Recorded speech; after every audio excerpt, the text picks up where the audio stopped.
Good morning class. हमने अपने पिछले वीडियो में पढ़ा था रिफ्रैक्टिव इंडेक्स के बारे में, फिर हमने पढ़ा रिलेटिव इंडेक्स के बारे में और हमने कुछ रिलेशन भी फाइंड आउट किए। सही है ना। आज हम लोग एक और रिलेशन फाइंड आउट करते हैं। यहाँ पे यदि आप देखो कि ये जो रे है इसको आप बोलते हो क्या भाई? इंसिडेंट रे, आपतित किरण। और इसको आप बोलते हो क्या? रिफ्रैक्टेड रे।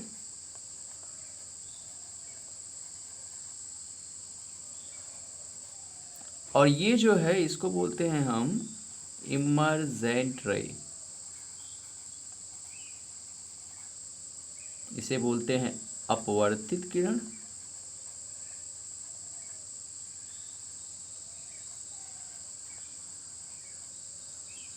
और ये है आपका निर्गत किरण। ठीक, ये है आपका अपवर्तित किरण, ये है निर्गत किरण और ये है आपका आपतित किरण।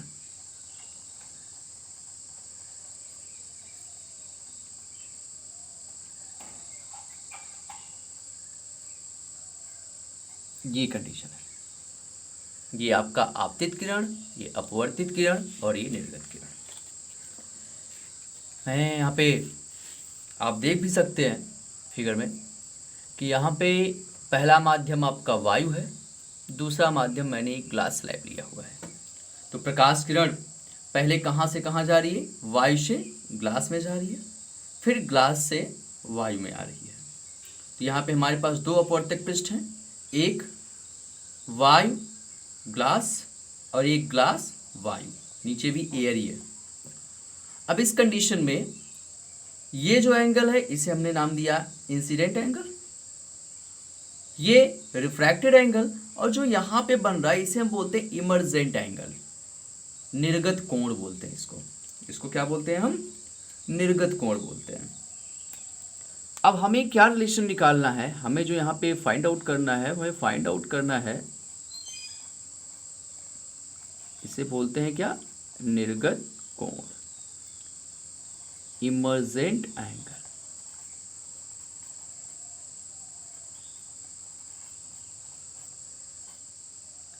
हमें रिलेशन फाइंड आउट करना है इंसिडेंट एंगल और इमर्जेंट एंगल के बीच, कि इनके बीच क्या रिलेशन है, क्या कंडीशन है। ठीक है, तो यहां पे मैं लिख दे रहा हूं, ये सरफेस मैंने ले लिया S1 और ये मैंने ले लिया S2। फॉर सरफेस S1 के लिए हम यूज करें तो यहां पे लिख सकते हैं for surface S1 by Snell's law,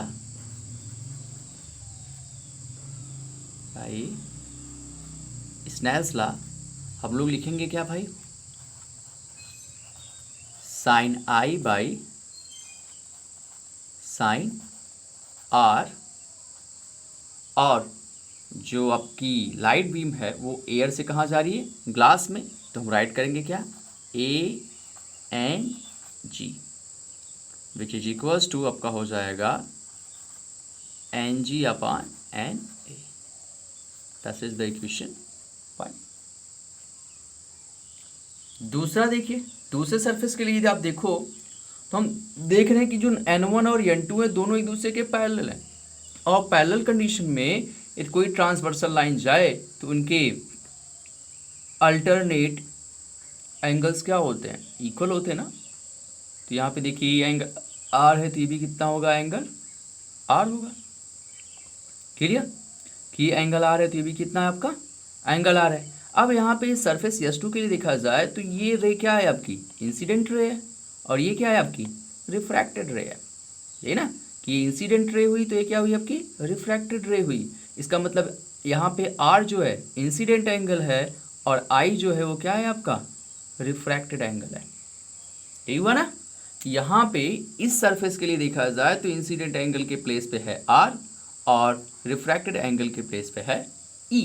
तो चलिए यहाँ पे देखते हैं फॉर सरफेस S2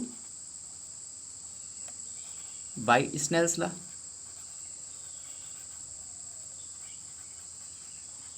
अब यहाँ पे क्या आप लिख सकते हो sine r upon sine e is equals to. अब लाइट कहाँ से कहाँ जा रही भाई ग्लास से।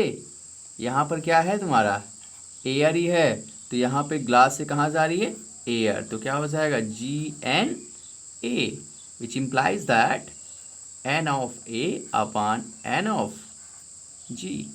That is your equation second। Clear हो गया। अब हम क्या करें इक्वेशन फर्स्ट और इक्वेशन सेकेंड के फर्स्ट और थर्ड जो पोर्शंस हैं फर्स्ट और थर्ड पोर्शन का आपस में मल्टीप्लाई करा देते हैं कि भाई जो फर्स्ट पोर्शन है और जो थर्ड पोर्शन है उसका मल्टीप्लाई करा करके देखते हैं क्या मिलता है। तो लिखेंगे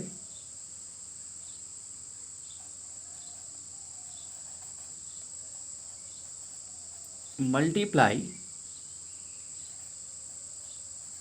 first and third part of equation 1 and 2 we get समीकरण 1 व 2 के प्रथम व तृतीय भागों का गुणा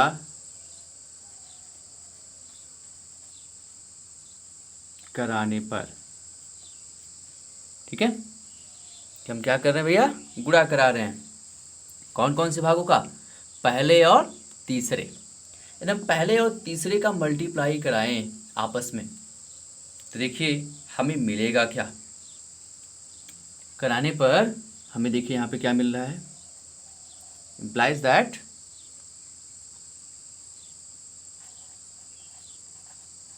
sign i upon sine r multiplied sine r upon sine e which implies that third portion क्या है आपका N of G upon N of A into N of A upon N of G।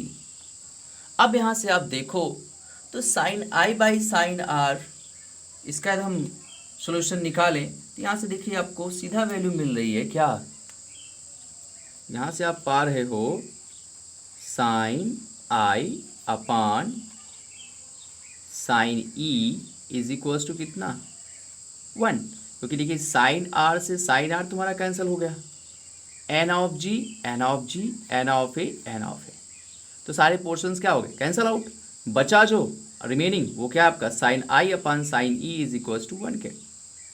अब यहाँ से आप चाहो तो आप राइट कर सकते हो sine I is equals to आपका क्या मिलेगा साइन ई। यहाँ से आपको क्या मिल गया ये और यहाँ से मिला sine I is equals to sine e. अब यहाँ से आप कंपेयर करो तो कंपेयर करने पे देखिए आपको क्या मिलेगा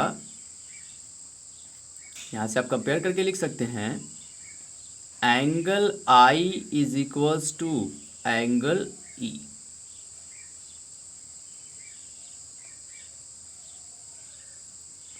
कि आपका जो इंसिडेंट एंगल है वो इमर्जेंट एंगल के क्या होता है, इक्वल होता है।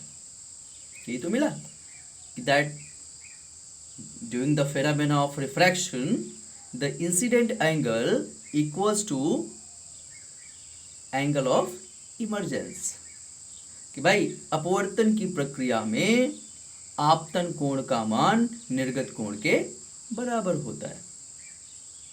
ठीक, ये कंडीशन क्लियर हो गई। दूसरी चीज, इससे पहले हमने ये रिलेशन फाइंड आउट कर ही रखा हुआ है, मैंने उससे पहले ही आपको बता दिया था। दूसरा रिलेशन यहीं से आप चाहो तो कर सकते हो, a N g into g N a करा दीजिए और पहले और दूसरे और तीसरे पोर्शन ले लीजिए इन दोनों का। तो यहाँ से a N g into g N a is equals to क्या हो जाएगा, इसका मल्टीप्लिकेशन कराओगे 1, तो यहाँ से देखो क्या मिल रहा है, एंड हमें मिल रहा है a N g into g N a is equals to क्या 1। ये दूसरा रिलेशन मिल रहा है, that means 1n2 is equals to 2n, 1n2 into 2n1 is equals to कितना 1 के। यही तो मिल रहा है। तो हमें एक रिलेशन भी मिला हुआ है और इसको मैंने प्रूव करके बताया भी था कैसे होगा। आप चाहो तो यहीं से कर सकते हो, सेकेंड दोनों इक्वेशन के सेकेंड और थर्ड पोर्शन का आपस में मल्टीप्लाई करा दीजिए। तो a N g into g N a is equals to इसका कराओगे तो क्या हो जाएगा 1 आ जाएगा। तो यहाँ से आप सॉल्व आउट करोगे, देखिए यहाँ से आपको मिलेगा क्या, यहाँ से आप पा सकते हैं, यहाँ से आपको मिल सकता है क्या, A N G is equals to 1 upon G N A. इसी को यदि हम जनरलाइज कर दें तो हम लिख सकते हैं 1n2 is equals to 1 upon 2n1। बस इतना ही तो करना है। ठीक, तो ये दो चीजें हमें यहां से फाइंड आउट होती हैं कि भाई the relative index of 2 with respect to 1 equals to the reciprocal of relative index of 1 with respect to 2।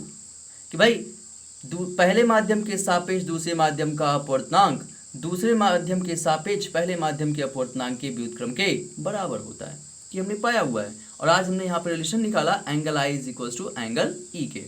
इसका देखिए कंडीशन यहाँ से है, ये हुआ साइन आई इतना हुआ 1 आया, sine I is equals to sine E, और सॉल्व किया तो हमें मिल गया यहाँ से angle I is equals to angle ई के। ये हमारा रिजल्ट है। ठीक है, क्लियर। इसके बाद देखिए यहाँ पे क्या कंडीशन दिए हैं कि भाई यहाँ पे 3 मीडियम है आपके, पहला है एयर, दूसरा है आपका ग्लास, तीसरा है वाटर, और लास्ट में फिर आपकी जो लाइट बीम है वो आ जाती है कहाँ पे, एयर में, वायु में ये फिर वापस आ जा रही है। मतलब लाइट बीम एयर से चली फिर एयर में आ गई। यहाँ पे इंसिडेंट एंगल आई, तो भाई हमने भी प्रूफ किया कि इंसिडेंट एंगल और इमर्जेंट एंगल क्या होते हैं, इक्वल होते हैं। तो यदि ये एंगल आई है तो ये एंगल आई ही होगा। यहाँ पे मैंने कंसिडर किया कि भाई जब लाइट बीम एयर से कहाँ जा रही है, ग्लास में, तो रिफ्रैक्शन एंगल आया, एंगल ऑफ रिफ्रैक्शन जो मिला मुझे, रिफ्रैक्टेड एंगल, वो R1 है। और यदि ये R1 है तो भाई N1 और N2 पैरेलल है, ट्रांसवर्सल लाइन है, तो अल्टरनेट एंगल्स इक्वल हुए आपके। तो ये R1 हुआ तो ये भी क्या हुआ, R1 हुआ। और इसी कंडीशन में ये R2 हुआ तो ये आपका क्या हो गया, R2 हो गया। तो यहाँ पे हमें 3 रिफ्रैक्टिव सर्फेसेस मिल रहे हैं। पहला रिफ्रैक्टिव सरफेस आपका ये S1 between air and glass, किसके बीच है, एयर और ग्लास के बीच। दूसरा आप देखेंगे S2 ग्लास और वाटर के बीच। और तीसरा रिफ्रैक्टिव सरफेस हमें मिल रहा है यहाँ पे बिटवीन वाटर एंड एयर, आपका S3। क्लियर। S1 किसके बीच है, एयर और ग्लास के बीच, S2 ग्लास और वाटर के बीच, और तीसरा आपका S3 जो है वो वाटर और एयर के बीच है। तो अब हम तीनों सरफेसेस पे स्नेल्स लॉ का यूज करते हैं और स्नेल्स लॉ का यूज करके वैल्यूज को फाइंड आउट करते हैं। ठीक है, चलिए तो एट सरफेस 1, हम पहले सरफेस पे बात करें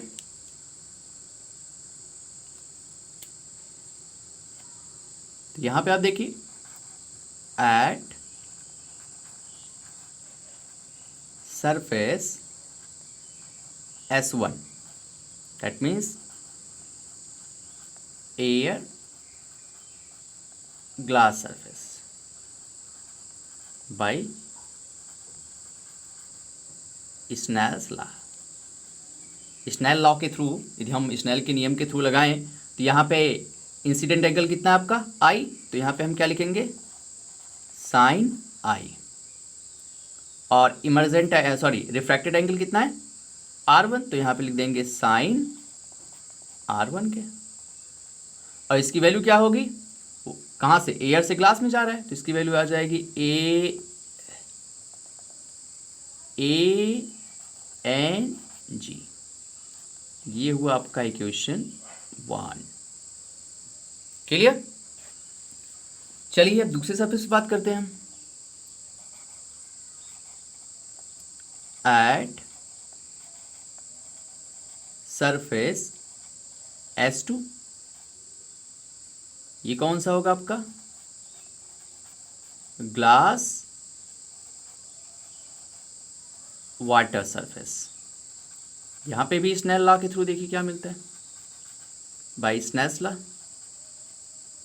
स्नेल्स लॉ के थ्रू हम देखें तो यहाँ पे अब देखिए ग्लास से हम वाटर में जा रहे हैं तो इंसिडेंट एंगल आपका कौन सा हो रहा है R1, और रिफ्रैक्टेड कौन हो रहा है R2, तो यहाँ पे क्या हो जाएगा भाई sign R1 upon sine R2, और यहाँ पे जो आपकी लाइट बीम जा रही है वो कहाँ से जा रही है ग्लास से वाटर में, तो हम क्या लिखेंगे GNW, that is your equation 2। तीसरा आपका क्या है उसके बारे में देखिए। एट सरफेस S3, वो कौन सा सरफेस आपका, वो सरफेस है आपका वाटर एयर सरफेस। इस पे हम देखें स्नेल लॉ के थ्रू तो यहाँ पे हम देख रहे हैं कि हमारा जो इंसिडेंट एंगल वो कितना हो जाएगा R2, और रिफ्रैक्टेड एंगल कितना हो जाएगा E, which is equals to I। तो यहाँ पे हमें तीसरा सरफेस मिला। तीसरे सरफेस पे जो इंसिडेंट एंगल है वो R2 है और रिफ्रैक्टेड एंगल है I, तो इस कंडीशन में sine R2 upon sine I is equals to, अब लाइट बीम कहाँ से कहाँ जा रही भाई वाटर से एयर में, तो क्या लिखोगे अब water to air, that is your equation 3।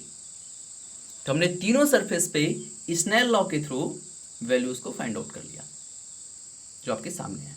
Clear.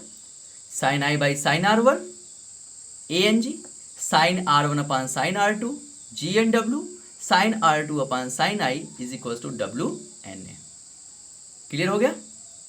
अब यदि हम तीनों इक्वेशंस को मल्टीप्लाई करें तो हमें देखिए क्या मिलेगा, मल्टीप्लाई करके देखते हैं क्या पाते हैं। ठीक है, अब तीनों इक्वेशन का आप मल्टीप्लाई करो, मल्टीप्लाई करके देखिए क्या मिलेगा हमें। यदि हम मल्टीप्लाई करें तो मल्टीप्लाई करने के बाद देखिए हमें क्या मिल रहा है,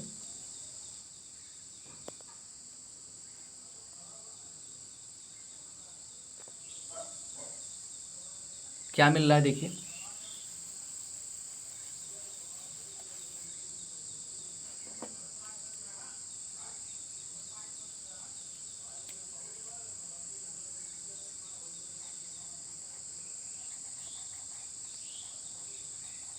multiplying equation 1, 2 and 3 we get कौन कौन से समीकरण भाई, समीकरण 1, 2 व 3 का क्या करा रहे हैं गुणा करा रहे हैं, तो क्या हो जाएगा, गुणा कराने पर। जब आप गुणा कराओगे तो देखिए आप क्या पाओगे,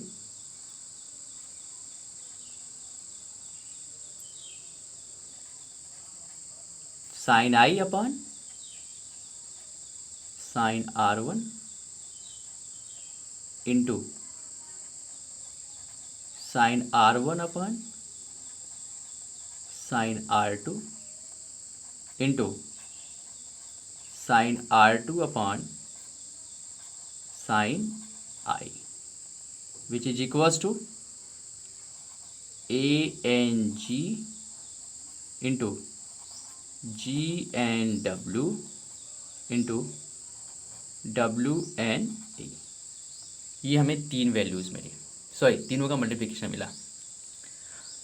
अब सॉल्व करने के बाद आप ज़रा इसका लेफ़्ट साइड देखो, तो जब आप सॉल्व करोगे तो देखोगे लेफ़्ट साइड के हर पोर्शंस जो आपका न्यूमरेटर में है वही वैल्यू आपकी टोटल डिनोमिनेटर में है।